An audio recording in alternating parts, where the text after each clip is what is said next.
më i rëndësishme ndër gabimet që ndodh me agjërimin dhe me Ramazanin është mos pastrimi i niyetit.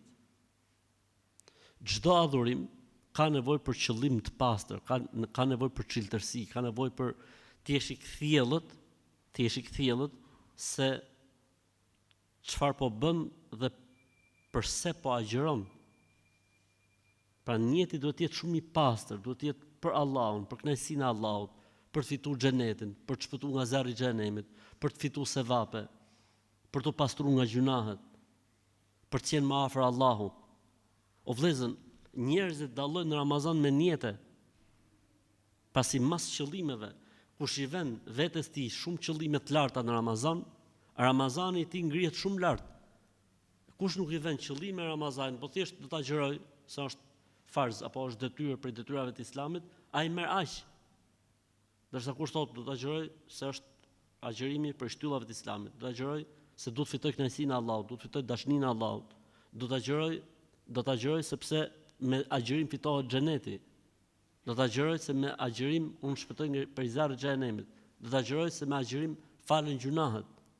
Do ta xhiroj se ka pas agjëruar pejgamberi sallallahu alaihi wasallam. Tani llogarit njëri i cili agjeron me 8 niyete për Ramazan dhe njëri i cili thjesht agjeron. Normalisht edhe ky do ta marrë atë, si më thon, atë të vetën, shpërblimin e vetë të gjitha, por se ky që e ka me këtë lloj le të themi ëndrash, dëshirash, agjërimin e tij normalisht që edhe e ndjen më shumë, edhe e man, domethënë koherencë më shumë, edhe e ndjen më shumë se vapi është më i madh dhe kështu me radhë. Dhe prej gabimeve që kanë bënë me niyetin është një pjesë e njerëzve agjërojnë për mbarësi. Pjesë e njerëzve agjërojnë për të humb kilet, për të humb peshë e kështu me radhë. Ti vëlla agjëro për Zotin, si adhurim, agjëro për shpërblim, agjëro për xhenet, agjëro për falje gjunash.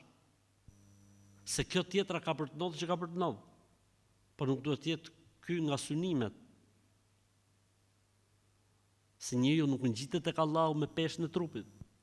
Xheneti nuk fitohet me kilogram. Xheneti fitohet ashtu siç thoshin për Abu Bekrin, inna ma huwa bi shay'in waqara fil qalbi fasaddaqahu al-amal.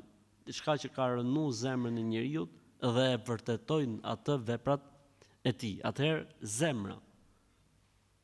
zemra pra për Allahun xhallahu xhelalu, për të fituar kënaqësinë e Zotit, për të fituar xhenetin, për të shpëtuar nga zjarri i xhenemit, për të na u fal gjunahet, siç ka thënë pejgamberi sallallahu alajhi wasallam, për të ndjek sunetin e pejgamberit sallallahu alajhi wasallam dhe për të fituar lutjet dhe duat që bëjnë me lajket për adhuruesin e Allahut xhalla xhelalu.